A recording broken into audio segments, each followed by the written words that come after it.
जय हिंद दोस्तों, आज हम पढ़ेंगे चक्रवर्ती सम्राट अशोक महान के बारे में। चक्रवर्ती सम्राट अशोक को मौर्य वंश के सभी राजाओं में से महान माना जाता है। सम्राट अशोक की महानता के पीछे इनके द्वारा देश और समाज के लिए किए गए कार्य और भारत के सबसे विशाल साम्राज्य का सफलतापूर्वक शासन करना रहा है।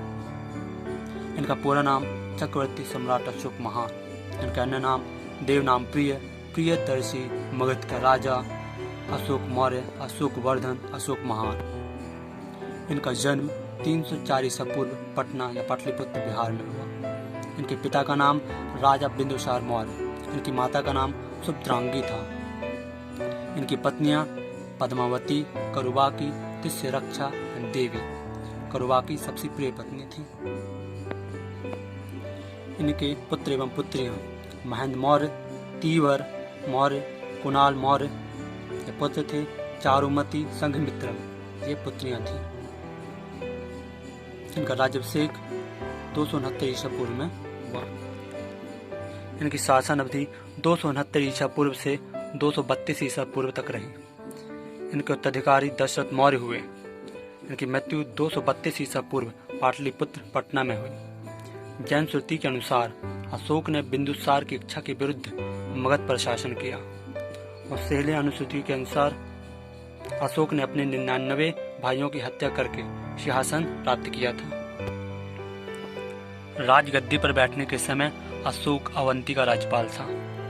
मास्की और गुर्जरा अभिलेख में अशोक का नाम अशोक मिलता है। पुराणों में अशोक का नाम अशोक वर्धन कहा गया है। कुछ शिलालेखों में सम्राट अशोक का नाम प्रियदर्शी और देवनामप्रिय मिलता है। 269 ईसा पूर्व अशोक का राज्याभिषेक हुआ और 261 ईसा पूर्व अशोक ने कलिंग पर आक्रमण किया। उस समय कलिंग के राजा नंदराज थे, जिसकी जानकारी हाथीगुबा अभिलेख से मिलती है। कलिंग की राजधानी तोसली थी। इस युद्ध में अशोक विजय हुए। इस युद्ध का परिणाम, इस युद्ध में 1 लाख लोग मारे गए एवं 1.5 लाख लोगों को बंदी बना लिया गया। इस युद्ध के बाद सम्राट अशोक पूरी तरह बदल गए और इतना पश्चाताप हुआ कि उन्होंने फिर कभी युद्ध नहीं करने की शपथ ली। इस युद्ध का वर्णन अशोक के 13वें शिलालेख में मिलता है।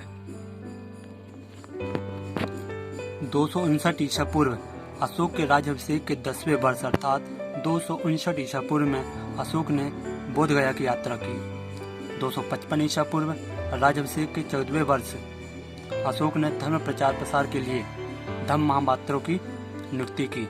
इसका उल्लेख 5वें शिलालेख में मिलता है। 250 ईसा पूर्व तीसरी बौद्ध संगति हुई। यहाँ पर अध्यक्ष मोगलीपुत्र तिस्य थे, राजा अशोक थे और यहाँ स्थान पाटलिपुत्र था। 249 ईसा पूर्व अशोक ने राज्याभिषेक के 20वें वर्ष लुम्बिनी ग्राम की यात्रा की थी एवं वहां कर मुक्त घोषित कर दिया था और राजस्व कर को घटाकर 1/6 से 1/8 कर दिया गया। भारत में शिलालेख का प्रचलन सर्वप्रथम अशोक ने किया। अशोक के शिलालेखों में ब्राह्मी, खरोष्टी, ग्रीक एवं अरमाइक लिपि का प्रयोग हुआ है। अशोक के शिलालेखों की खोज 1750 ईस्वी में पाद्रेटी फैंथलर ने की थी। इनकी संख्या 14 बताई गई है। अशोक के अभिलेख पढ़ने में सबसे पहली सफलता 1837 ईस्वी में जेम्स प्रिंसेप को हुई थी। अशोक से संबंधित अभिलेख के बारे में जानकारी। खरोष्टी लिपि के अभिलेख। मानसहरा और शहबाजगढ़ी।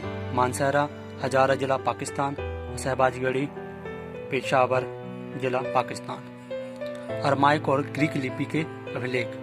शार कुन्हा यह अफगानिस्तान के कंधार में मिला।